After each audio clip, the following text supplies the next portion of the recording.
Akai Onna. This is the story of Akai Onna, a young man living in Japan.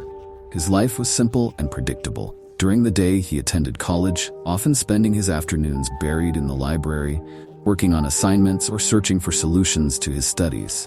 By night, he found comfort in playing computer games before falling asleep. But everything changed on the night of October 21st. Onna often went straight to the library after college. That day, he was unusually tired. His heavy eyelids drooped as he studied, and before he knew it, he had dozed off. When he finally opened his eyes, the clock showed 12:30 a.m. Onna had never stayed out this late before. Panic crept in as he hurriedly packed his belongings and rushed out of the library. His house was about 20 minutes away, but there was a shortcut. I could cut the journey down to just 10 minutes. Without hesitation, he decided to take it. His friends often refused to take that shortcut. There were no street lamps or lights along the path. It was shrouded in complete darkness, and people whispered that Akai Onna lived within that darkness. Akai Onna was a mysterious horror legend in Japan. According to the tale, many people claim to have seen a girl in a red dress wandering through the night. If anyone were unfortunate enough to see her face, she would follow them like a shadow.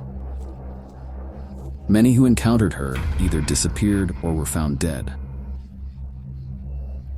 But Onna dismissed Akai Onna as nothing more than a ghost story. Besides, he had taken the shortcut home many times before and never experienced anything unusual.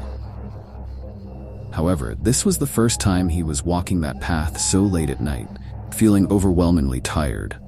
Without giving it much thought, he started walking the familiar shortcut.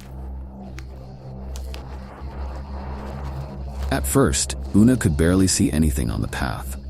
But as his eyes adjusted to the faint light from the sky, he could make out the trail ahead. After walking for a short while, he suddenly noticed a woman standing near a wall. She was wearing a red dress. A wave of unease swept over him. He couldn't see her face, and he froze in place, unsure of what to do. For a moment, Onna's thoughts drifted to the legend of Akai Onna. Could it be true? Seeing the woman in the red dress, Onna began to think whether he should have taken this route. However, quickly dismissed it as just a story and tried to push the thought from his mind. Without a word, he lowered his head and continued walking, trying to ignore the woman. But just as he passed her, Onna couldn't resist the urge to glance up. His eyes met her face, and he was horrified. Her face was unnaturally pale, as white as a corpse. It looked as though a dead woman was standing before him.